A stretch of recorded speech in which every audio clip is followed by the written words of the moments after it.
Good afternoon students. आपण मागच्या व्हिडिओजमध्ये अनुसूचित जातींच्या समस्या यावर चर्चा केली. तो मुद्दा क्लोज झाला. आज आपण त्यातलाच दुसरा जो पार्ट आहे, सेकंड पार्ट, इतर मागासवर्ग म्हणजे OBC यांच्या समस्याबद्दल चर्चा करणार आहोत. तशी या घटकाबद्दल खूप कमी चर्चा झालेली आजपर्यंत. 1931ला ब्रिटिश भारतावर जेव्हा सत्ता गाजत होते त्यावेळी शेवटची जनगणना झालेली आहे. शेवटची म्हणजे कोणत्या अर्थानं, तर ज्याला आपण जातनिहाय जनगणना म्हणतो. त्यानंतर होणाऱ्या जनगणना या जातनिहाय जनगणना झालेल्या नाही आहेत. त्यामुळे 1931ची जी जनगणना झाली होती त्यामध्ये जी काही शेवटची आकडेवारी उपलब्ध आहे जातनिहाय जनगणनेची, त्यानुसार या देशामध्ये, भारतामध्ये साधारणतः एकूण लोकसंख्येच्या 52% 52% लोकसंख्या ही OBCची आहे. त्या अर्थानं जर पाहिलं तर या देशातल्या प्रत्येक या देशातला प्रत्येक दुसरा नागरिक हा OBC ठरतो. अर्ध्यापेक्षा जास्त लोकसंख्या असणारा हा OBC समुदाय. यांच्या ज्या समस्या आहेत त्या स्वातंत्र्यापूर्वी होत्या, स्वातंत्र्यानंतरसुद्धा आहेत. परंतु दुर्दैव किंवा वाईट गोष्ट ही आहे की इतर मागास वर्ग, की ज्याला OBC म्हणतो आपण, अदर बॅकवर्ड क्लास, या वर्गाबद्दल कधी खूप काही अशी समाधानकारक चर्चाच झालेली नाही आहे. त्यामुळे त्या वर्गाला समस्या कोणत्या आहेत, त्या समस्या कशा सॉल्व करता येतील याबद्दल खूप काही मंथन, खूप काही विचार विमर्श झालेलेच नाही आहेत. असो, कधी नाही ते पहिल्यांदाच आपण सुरुवात तर झाली निदान सिलेबसच्या माध्यमातून, अभ्यासक्रमाच्या माध्यमातून हा विषय समजून घ्यायचा प्रयत्न होतो आहे. तर कोण हे OBC? तर जर मागं जाऊन जर चर्चा करतो म्हटलं तर सरळ असं म्हणू शकतो आपण की ब्राह्मण, क्षत्रिय, वैश्य ह्या पूर्वीच्या वर्णांमधल्या ज्या काही नंतर जातीमध्ये कन्वर्ट झालेल्या जाती आहेत, ज्यांना आपण उच्च जात, अपर कास्ट या कॅटेगरीमध्ये त्या ठिकाणी ठेवत असतो. आणि त्यानंतर समाजाचा अत्यंत खालचा स्थळ किंवा सगळ्यात शेवटचा वर्ग, ज्याला पूर्वी अशा पद्धतीनं म्हटलं जायचं, तो म्हणजे अस्पृश्य वर्ग. म्हणजे एकदम वरच्या वर्गातला अपर कास्ट आणि एकदम खालच्या तळातला अस्पृश्य लोअर कास्ट हे सोडता मध्ये जो एक मोठा वर्ग आहे, तोच वर्ग आज आपण OBC म्हणून ओळखतो. तेली, माळी, कुणबी, सुतार, न्हावी, धोबी या ज्या मध्यम स्वरूपाच्या जाती आहेत, की ज्या उच्च जातींच्या जवळच्या नव्हत्या. उच्च जातींच्या दृष्टीनं या जाती हलक्याच होत्या, परंतु अस्पृश्यां इतकी खालची स्थितीसुद्धा या जातींची नव्हती. या जातींना भारतीय वर्णव्यवस्थेमध्ये आणि जाती व्यवस्थेच्या इतिहासाच्या कालखंडामध्ये अस्पृश्यतेचा दर्जा दिला गेलेला नव्हता. पण तरीही अस्पृश्यतेच्या समकक्ष असणारा, फक्त शिवाशिव हा मुद्दा वगळलेला असा शूद्रांचा, हीनतेचा असा दर्जा या OBC समूहाला दिला गेला होता. तरीही स्वातंत्र्यानंतर हे OBC कोण आहेत हे निश्चित होत नव्हतं. डॉक्टर आंबेडकरांनी अशी मागणीही केली होती की तत्कालीन नेहरू सरकारकडे, की बाबा हे OBC नेमके आहेत कोण याचा शोध घेतला जावा आणि त्यासाठी एखाद्या केंद्रीय आयोगाची नियुक्ती केली जावी. त्यानंतर बरंच काही राजकारण घडलं. आंबेडकरांनी राजीनामा वगैरे दिला, अशा काही घटना घडल्या. असो, पण नंतर OBCची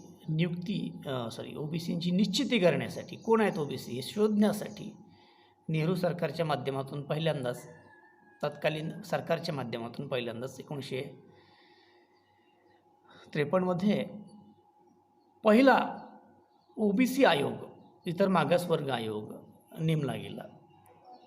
तत्कालीन खासदार काकासाहेब कालेलकर, मराठवाड्यात ते महाराष्ट्रातलेच, कोकणातले होते.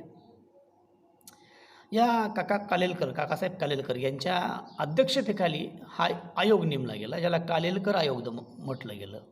या आयोगानं देशभर ओबीसी जातींचा अभ्यास केला आणि त्या अभ्यासाच्या निष्कर्षातून त्यांनी 2399 जातींना ओबीसीचा दर्जा दिला, म्हणजे ओबीसी वर्गात या जातींचा समावेश केला आणि अनेक वेगवेगळ्या प्रकारच्या सवलती त्या ठिकाणी या ओबीसी जातींना दिल्या जाव्यात अशा प्रकारची शिफारस त्या आयोगात केली गेली होती. परंतु दुर्दैव असं की तत्कालीन सरकारनं हा आयोग काही स्वीकारला नाही, तो थंड बस्त्यात फेकून दिला. त्यामुळं स्वातंत्र्यानंतर ओबीसींच्या कुठल्याही समस्यांवर चर्चा म्हणावी तशी झालेलीच नाही. यावर सविस्तर चर्चा आपण करणारच आहोत. नंतर आपल्याला सिलेबसमध्ये पुढे मंडल आयोग असा एक सेपरेट टॉपिक आहे, त्यामध्ये आपण ही सविस्तर चर्चा करू. इथे इतकंच लक्षात घेऊया, हा पहिला आयोग नेमला गेला होता, परंतु त्यावर काही कार्यवाही झाली नाही.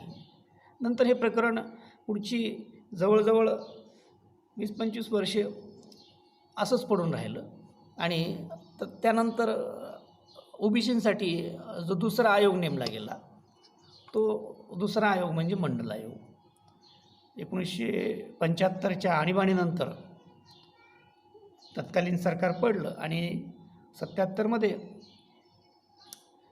जनता दल नावाच्या एका नव्या पक्षाच्या नियंत्रणाखाली नवीन सरकारचं गठन झालं आणि या नव्या सरकारनं ओबीसींसाठी पहिला आयोग लागू करण्याऐवजी, पहिल्या आयोगाच्या शिफारशी लागू करण्याऐवजी तो आता जुना झाला आहे, तो नको म्हणून दुसरा आयोग नेमला.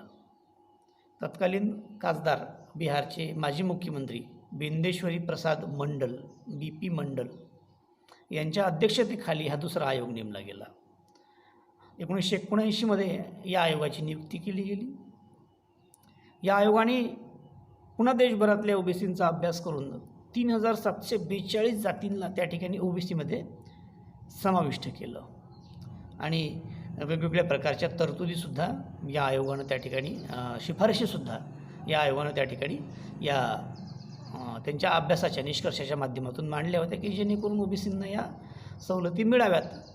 सवलती म्हणजे वेगळं काही नाही, तर ओबीसींचे जे प्रश्न आहेत ते प्रश्न या सवलतींच्या माध्यमातून सोडवता येतील अशा आशयानं, अशा विषयानं किंवा अशा प्रकारच्या मानसिकतेनं त्या ठिकाणी अशा सवलती किंवा अशा काही तरतुदी त्या शिफारशी त्या आयोगामध्ये केलेल्या होत्या. परंतु 1980ला या अहवालाचा, आयोगाचा रिपोर्ट आला तरीसुद्धा तो आयोग स्वीकारला गेला नाही. 10 वर्ष पुन्हा हे प्रकरण असंच पडलं. ओबीसींचे प्रश्न पुन्हा 10 वर्ष जागेवर जिथल्या तिथंच राहिले, त्यामध्ये काहीही सुधारणा झाली नाही. 1990मध्ये पुन्हा एक नवीन सरकार त्या ठिकाणी नियुक्त झालं आणि त्यांनी त्या ठिकाणी VP सिंग यांच्या या नवीन सरकारनं 1990मध्ये ओबीसी आयोगामधली एक शिफारस, याचा अर्थ असा नाही आहे की मंडल आयोग लागू केला. बऱ्याचदा मंडल आयोगाचं त्या ठिकाणी लागू करण्याचं प्रकरण असं चर्चेला घेतलं जातं, परंतु असं काही नाही आहे. मंडल आयोगामध्ये ओबीसींना देण्यासाठी वेगवेगळ्या शिफारशींची त्या ठिकाणी तरतूद केलेली होती. त्या सगळ्या शिफारशींमधली केवळ एक शिफारस म्हणजे ओबीसींना 27% शिक्षण आणि नोकऱ्यातल्या आरक्षणाची शिफारस. नोकऱ्यांमधलं ते आरक्षण त्या ठिकाणी 27% हे 1990ला लागू केलं गेलं. ते प्रकरणही कोर्टात गेलं. कोर्टातून 2-3 वर्ष खूप साऱ्या चर्चा झाल्यानंतर 1993 पासून ओबीसींना 27% आरक्षण त्या ठिकाणी लागू झालं आणि मग त्यातून ओबीसींच्या प्रगतीची दारी किंवा कवाडे, डोअर्स ओपन झाली असं म्हणायला काही हरकत नाही आहे. पण तरीसुद्धा ज्या ओबीसींच्या समस्या आहेत त्या समस्या पुरेपूर त्या ठिकाणी संपल्या का किंवा त्यावर खरंच प्रामाणिक उपाययोजना केल्या गेल्या का, याची उत्तरं जर आपण खोलात जाऊन शोधली तर ती काही खूप सकारात्मक मिळत नाही आहेत. असो, आपण मंडल कमिशनबद्दलची चर्चा नंतरच्या टॉपिकमध्ये सविस्तर करूयात. आज आपण त्या अनुषंगानं ओबीसींच्या समस्या ज्या आहेत त्याबद्दलची चर्चा करूयात. ही सुरुवातीची चर्चा थोडी महत्त्वाची यासाठी होती की ओबीसींच्या समस्या सोडवण्यासाठीच या आयोगांची नियुक्ती केली गेली होती, परंतु ते आयोग काही योग्य प्रमाणामध्ये योग्य वेळी लागू झाले नाही आणि त्यामुळं न लागू झाल्यामुळं ओबीसींचे प्रश्न त्या ठिकाणी बरेच वर्ष भिजत घुंगडं पडलं किंवा असं म्हणूयात ते आहे तसेच राहिले. त्या प्रश्नांपैकी त्या समस्यांपैकी पहिली समस्या पाहूयात आपण, ती म्हणजे शैक्षणिक समस्या. तसं तर आता हा प्रश्न फक्त ओबीसींचा नाही राहिला, सर्वांचाच झालेला आहे, गंभीर झाला आहे प्रश्न शिक्षणाबद्दलचा. परंतु ओबीसींचा प्रश्न कशा पद्धतीनं पाहूयात आपण. ओबीसी म्हणजे काय तर एक गाव पातळीवरले पूर्वीची जी आपल्याकडची ग्रामरचना होती त्या ग्रामरचनेमधले गाव पातळीवरले छोटे मोठे व्यावसायिक. आता व्यावसायिक आपण काल अनुसूचित जातींच्या समस्या पाहत असताना चर्चा केलीच होती. व्यवसाय कशाला म्हणतोय आपण की बाबा श्रम, भांडवल आणि बुद्धिमत्ता, कौशल्य या सर्वांची गुंतवणूक करून आपण काहीतरी निर्माण करतो आणि ते इतरांना पुरवतो किंवा त्या सेवा इतरांना देतो आणि त्या बदल्यात काहीतरी मोबदला आपल्याला मिळावा अशी आपली अपेक्षा असते. हा झाला व्यवसाय. परंतु ओबीसींचे हे जे व्यवसाय होते ते खरंच काही अशा प्रकारचे व्यवसाय नव्हते. गाव पातळीवर वस्तूंच्या देवाणघेवाणीतूनच एक प्रकारे त्याला वस्तू विनिमयच म्हणू शकतो आपण, ते व्यवसाय चालवले जात होते. गाव पातळीवर एक रचना होती बलुतेदारी पद्धती नावाची. 18 अलुतेदार आणि 12 बलुतेदार. हे 12 बलुतेदार, हे 18 अलुतेदार हे सगळे ओबीसी कॅटेगरीमध्ये मोडणाऱ्या जातींमधले आहेत. तर या बलुतेदारांनी अलुतेदारांनी आपापली कामं जी आहेत ती करायची, गावातल्या लोकांना त्या सेवा पुरवायच्या आणि बदल्यात वस्तूंचीच देवाणघेवाण व्हायची. त्यामुळे अशा प्रकारचे व्यवसाय करून ओबीसींचा उदरनिर्वाह चालला, पोटापाण्याची सोय झाली. परंतु त्यांची आर्थिक स्थिती काही सुधारली नाही.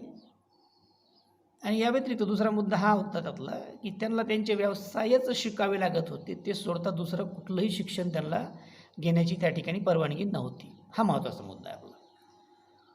ओबीसींना काय शिकावं तर त्यांनी त्यांचे पारंपरिक व्यवसायच शिकावेत. म्हणजे ओबीसींच्या पुढच्या पिढ्यांनी, नवीन पिढीनं काय शिकावं तर आपल्या जातीचा व्यवसाय शिकावा, अशा प्रकारचं दंडक त्या ठिकाणी घातला गेलेला होता. त्यामुळं तरुण आणि पुढच्या पिढीचा ओबीसी तरुण त्या ठिकाणी नवीन कुठल्याही प्रकारचं कौशल्यपूर्ण असं शिक्षण घेऊ नाही शकला. पिढ्यानपिढ्या हाय तोच म्हणजे जो लादला आहे तोच व्यवसाय करत गेल्यामुळं जे शिक्षण नावाचं प्रकरण आहे किंवा जे काही शिक्षण आपण ज्याला म्हणतो त्या शिक्षणाबद्दल ओबीसींच्या मनामध्ये कधीही आस्था निर्माण झाली नाही आहे. शिक्षणाबद्दल एक प्रकारची अनास्थाच राहिली आणि दुर्लक्ष केलं ओबीसींनी शिक्षणाकडं. त्यामुळं ब्रिटिश कालखंडापर्यंतच काय तर स्वातंत्र्यानंतरसुद्धा बराच कालखंड ओबीसी शिक्षणापासून दूर राहिले. खऱ्या अर्थानं ओबीसींचा शिक्षणामधला प्रवेश आणि शिक्षणाकडे बघण्याचा ओबीसींचा दृष्टिकोन जो बदलायला लागला तो आपण असं म्हणू शकतो, आकडेवारी जर पाहिली तर काही 80 मंडल कमिशननंतर, मंडल आयोगाच्या अंमलबजावणीनंतर शिक्षणाकडे बघण्याचा ओबीसींचा दृष्टिकोन बदलायला लागला. आपणही शिकू शकतो आणि चांगल्या नोकऱ्या करू शकतो अशा प्रकारचा एक आत्मविश्वास त्या मंडल कमिशनमधून ओबीसी तरुणांना मिळू लागलं आणि कुठंतरी ओबीसींमध्ये शिक्षणाचं प्रमाण जे आहे ते वाढायला लागलं होतं. परंतु त्याला गालबोट लागला आता आजच्या आधुनिक काळातल्या एका नव्या प्रक्रियेनं. ती प्रक्रिया म्हणजे खाजगीकरणाची प्रक्रिया. आता ओबीसींच्या शिक्षणातला मोठा अडसर जर काय ठरत असेल, अडथळा जर काय ठरत असेल तर ते खाजगीकरण आहे. खाजगीकरणामध्ये शिक्षण वस्तू झालेली आहे, विकत घ्यावी लागते, ती बाजारीकरण झालं शिक्षणाचं. त्यामुळं ज्याच्याजवळ पैसा आहे तोच उत्तम आणि दर्जेदार शिक्षण घेऊ शकतो असा एक नवीन नियम आता लागू व्हायला लागला आहे. खाजगीकरणामध्ये, खाजगी शिक्षण पद्धतीमध्ये ओबीसी टिकू शकेल का याची काही शाश्वती नाही आहे, त्याचं काही सकारात्मक उत्तर मिळत नाही. त्यामुळे ओबीसींच्या समस्या ज्या आहेत त्या पूर्वी होत्याच शिक्षणविषयक आणि आताही त्या आहेत तशाच आहेत. खाजगीकरणाच्या बाजारात ओबीसीच काय, कुठल्याही मागासवर्गीय असणाऱ्या, सामाजिक आणि आर्थिकदृष्ट्या मागासवर्गीय असणाऱ्या समुदायाला शिक्षणापासून वंचित राहावं लागतं का काय अशी स्थिती निर्माण होऊ शकते. त्यामुळे ही एक गंभीर आणि मोठी समस्या असलेली आपल्याला पाहायला मिळते. दुसऱ्या समस्येची चर्चा आपण करूयात, ती म्हणजे आर्थिक समस्या. आता आपण आधीच्या मुद्द्यात केलेल्या चर्चेतच हा मुद्दा क्लिअर झालेला आहे की पारंपरिक व्यवसाय पिढ्यानपिढ्या जातीचेच व्यवसाय ओबीसींना करावे लागले. त्यामुळे आर्थिकदृष्ट्या आर्थिक पातळीवर ओबीसी कमजोर राहिला. कितीही गुणवत्ता असेल, किती क्षमता असेल, तर त्याला आपला सुजातीचा व्यवसाय सोडून दुसरा कुठलाही व्यवसाय करण्याची परवानगी नव्हती. त्यामुळे पिढ्यानपिढ्या ओबीसी कफल्लक आणि दरिद्रीच राहिला. आणि खरा आघात ओबीसींवर जो झाला तो जागतिकीकरणानंतर किंवा ब्रिटिशांच्या आगमनानंतर असं म्हणायला काही हरकत नाही. कारण औद्योगिक क्रांती झाली आणि औद्योगिक क्रांतीनं वस्तूंचं उत्पादन कारखान्यातून घ्यायला सुरुवात केली. ज्या सेवा पूर्वी ओबीसी पुरवत होते, ज्या वस्तू पूर्वी ओबीसी बनवत होते, जे व्यवसाय पूर्वी ओबीसी करत होते, ते व्यवसाय आता औद्योगिकरणाच्या प्रक्रियेमध्ये कारखान्याकडे शिफ्ट झाले. कारखान्यातून आणि जागतिकीकरणाच्या रेट्यातून किंवा त्या स्पर्धेत ओबीसी टिकू शकणारा नव्हता. जागतिकीकरणाच्या रेट्यात ओबीसींचे व्यवसाय पहिल्यांदा बुडाले. ब्रिटिशांच्या आगमनानंतर भारतातली कोणती व्यवस्था पहिल्यांदा कोलमडून पडली तर ती बलुतेदारी व्यवस्था. अकुशल व्यवसाय करणारा हा जो ओबीसी होता तो सक्षम अशा शक्तिशाली कारखानदारीसमोर टिकू शकणारा नव्हता. त्याचा व्यवसाय त्या ठिकाणी बुडाला आणि याचा परिणाम ओबीसींच्या आर्थिक स्थितीवर प्रतिकूल स्वरूपात, वाईट स्वरूपात झालेला पाहायला मिळतो आपल्याला.